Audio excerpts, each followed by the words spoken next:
This is a free message, and I hope you hear it.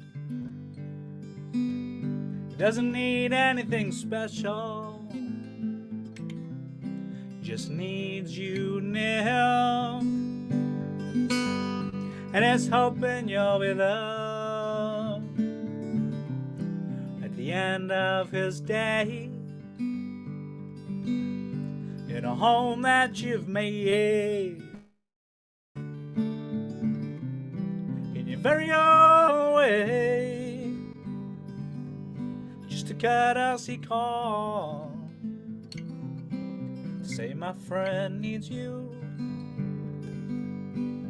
Can I find the word anytime he sees you? And it's hoping you'll be there at the end of his day, in a home that you've made in your very own way.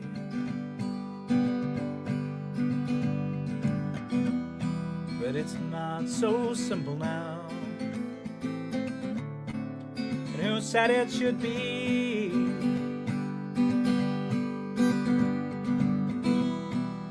Life is a battle now, and the fighting sets you free.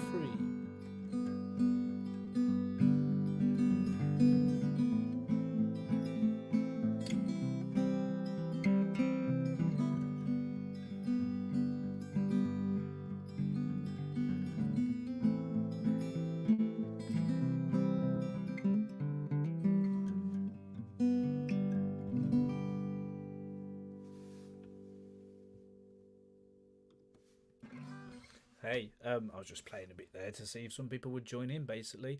I'm trying a little live stream guitar lesson. I'm on my Facebook page and my Facebook profile and a YouTube page as well. No idea how this is going to go. If you do join me, do please say hello, leave me a comment, because it's nice to know that people are watching. But what I want to talk about is navigating around a guitar fretboard. Now, when I started to learn to play, I was self-taught basically for a long time. And I learned all my chords and stuff down here, and I learned some minor pentatonic scales. And whenever I saw people putting chords up at this end of the guitar, up to like the dusty end of the neck, I'd be like very confused. Like, how do they know what the notes are for the chords up there? And just in general, if they're doing a solo or whatever, how do they know what notes are going to work at different parts of the guitar? And then I'd see people do stuff like they could play a little tune down here and then play the same tune in the same notes, the same pitch somewhere else on the guitar. How does that work?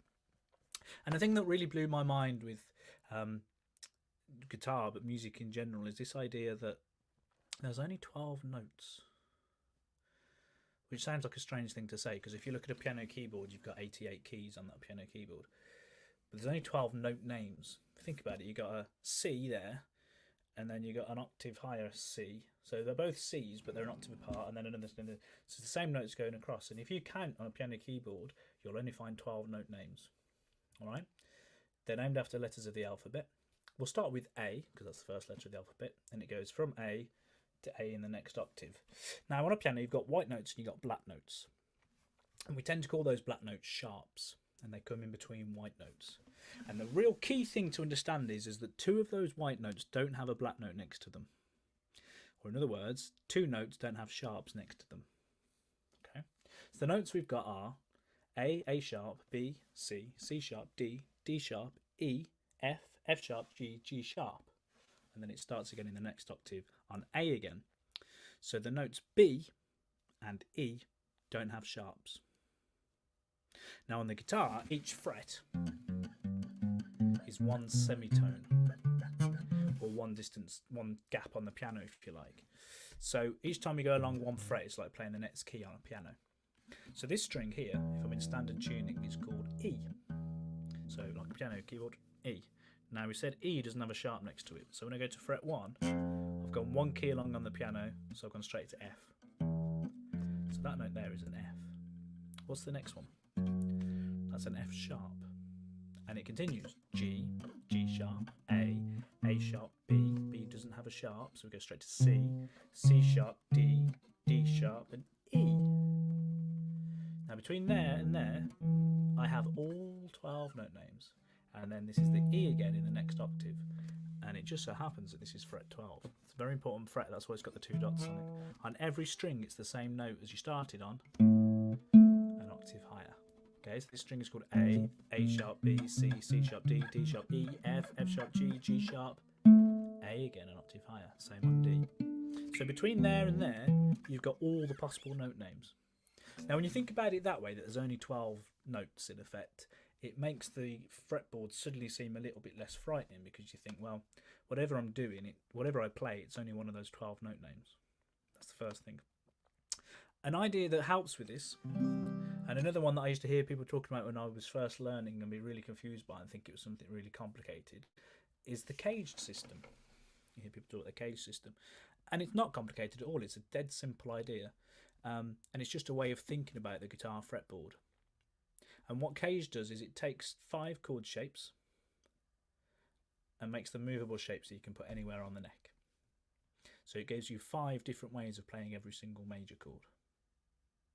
And the cool thing about it, the handy thing, is that those 5 shapes are C, A, G, E, D. They spell the word caged. And they go in that order along the neck. Now if you play some bar chords, you probably know most of these chords already. Let's see. That one there, that chord is called C.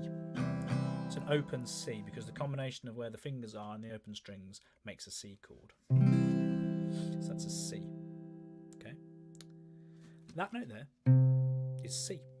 Let's check that with our little method we used before. A, then the open string, A sharp, B, C.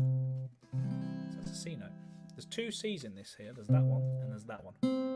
This is a B string, so fret 1, B doesn't have a sharp, it's C. So 2 C notes in this chord. Think about the word cage. You've got the C there. The next letter along is A. We're going to use a shape that's based on an A chord to play a C chord. Let me just show you what I mean. I play it like that. This is an A-shaped bar chord. You might play it like that. It's an A-shaped bar chord because that bit is shaped like an A. It's as if you've got a capo one here on fret 3 and you're playing an A chord, but instead of using a capo, you're using your fingers, your first finger, to make a bar. It's called a bar chord. If you haven't encountered this chord before, don't worry, I just want to sort of describe the principle first. So that's an A-shaped chord, but we're hearing a C. And that's the root note there, which is the same root note as we used there. So that C shape and that A shape are using the same root note basically. C shape, A shape, both C chords. C, A, G is the next shape. And the easiest way of playing it is that.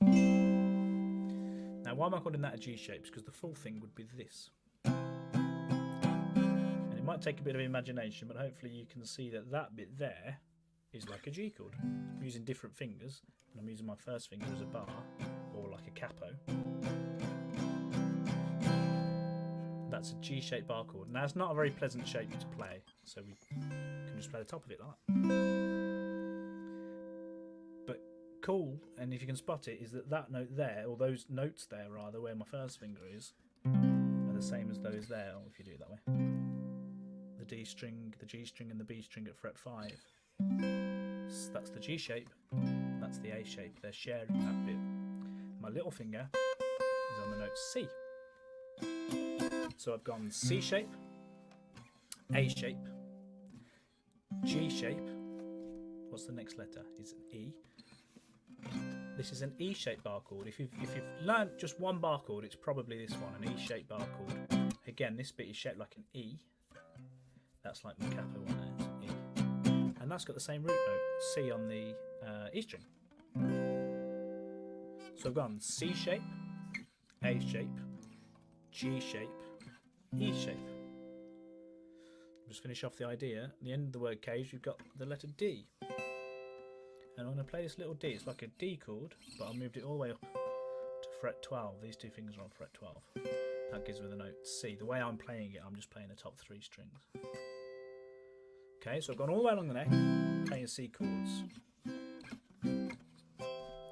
Now why is that useful? Because it means wherever I am on the guitar, whatever I'm doing, there's a C chord nearby. I've just got to be able to work out where to find it. And it's the same with all the chords, and it's the same with all the scales, and it's the same with all the arpeggios and everything else. Once you know the sort of patterns of them, you can move them anywhere like that. So those shapes are movable, except for that first one, because if I move that chord with the open strings, still got open strings in it. It might sound nice, but it's not a major chord. It's not what I'm after. So I've got to turn that into a bar chord as well. Let me demonstrate. This is a D chord when I put it there, open D. With caged, when you get to the end of the word caged and get to D, it starts again with a C again. So I now need to make a D chord using a C shape, and it looks like this. So can you see I've got my bar acting as a capo, and then these fingers are making a C chord. That note there is a D, which makes sense because that note there is a C. C sharp D. Do you see? Do you see? The other thing to spot about this one is that the top bit is the same in both of these chords. It's a 2, a 3 and a 2 on the top 3 strings. Some people play a D chord like that anyway. I don't play like that, but it's the same idea. So the C shape and the D shape share those top 3 strings the same, it's the other strings that are different. So if I try and do caged with that D chord now, C shape, A shape, G shape, E shape, D shape. I'll start trying that guitar and it would start again. Works with all of them. This chord's called an F and it's using an E shape. So the next shape is a D shape, and then a C shape, and then an A shape, and then a G shape, and then the E shape again. Up there. Okay? That's the principle of caged. And I think the first thing is, if you've not encountered this before, is to just try and get that into your head. The idea that you could take those 5 shapes and move them along the fretboard. Obviously, working out where to put them is kind of the next thing, really. So as I said, this was a bit of an experiment with live streaming on YouTube and stuff, just to see what's happening. So I'm just going to check in on my page and just check that it's actually working, first of all. If you are watching, thank you so much, because obviously I didn't really prep that I was going to be doing this. So it's cool that you're watching. If you've got any questions for me about moving around the fretboard or caged or anything else, you can leave me a question and I will attempt to answer it. I don't know everything, but if I can provide you with an answer, I will do. I've lost the page that I started on now. There we go. Good. Okay. And let me just check the Facebook as well. Everything appears to be working. Yeah. Okay. That looks all right. So yeah, any questions or anything, do let me know. If you could share this or like it. You might be watching it after I've finished going live as well, which is all good. So, yeah. Okay, what else can I tell you about moving around the fretboard? There's different ways of thinking about the same thing then. So we're using those caged ideas there. You could think just in terms of what the notes you need are. So for example, in a major chord we have 3 notes. And don't want to throw too much music theory at you, but those 3 notes are the 1st, the 3rd and the 5th from the major scale. So for example, in the chord E, the 3 notes that we need to make an E are E, G sharp and B. Now in this chord here, what have I got? That open string is an E. That fret 2 on the A string is a B. That's an E again. That's a G sharp. That's a B. And that's an E. So I've got the 3 note names that I need. I've got some of them more than once. I've got the E 3 times. I've got the B 2 times. I've got the G sharp once. The next shape in caged is a D shape. We'll just use the top 3 strings for the moment. The notes I've got there are B, E and G sharp.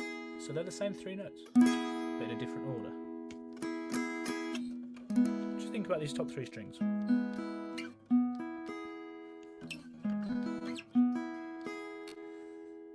I'll give you one more shape. This is kind of based on the A shape. To play an A shape E chord would be at fret 7. Like that, or like that. We just want the top 3 strings, so we're going to do this. Okay, let's just see what those notes are. That's an E, that's a G sharp, that's a B. So taking those same 3 notes, E, G sharp and B, and moving them in a different order. But the interesting thing is, if I'm on this top string, I've got an E. On that D shape, I'd have a G sharp, and then on that A shape, I'd have a B. So I'm playing that E major arpeggio. Okay, on the B string, if I did the same thing, I've got B from that chord, I've got E from that chord, and I've got G sharp from that chord. On the G string, I've got G sharp, B, and E. So they always go in that order, E, G sharp and B. It's just that on each string you start on a different one, if you see what I mean. No. Okay. That repeats across all the strings as well, so you can take those same 3 notes, be moving them around. And again, that's another way of thinking about it. So wherever I need an E chord, wherever I am on the guitar, there's an E chord nearby, just as long as I can work it out and find out where it is. So another way of thinking about the same thing.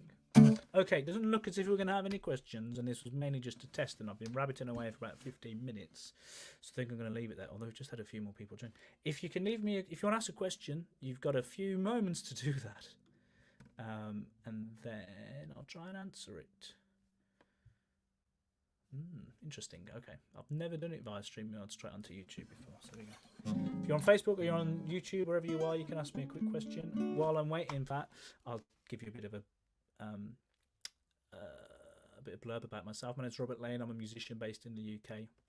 I write songs and play gigs and teach guitar. I'm also an actor as well.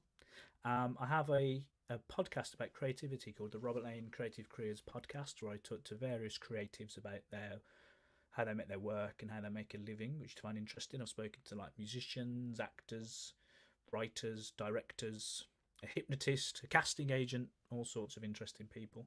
You can find that on your favourite podcast provider. It's called the Robert Lane Creative Careers Podcast, or on my website, which is scrolling along the bottom of the screen there, robertlanemusic.co.uk, and I'm across all social media and YouTube as Robert Lane Music as well.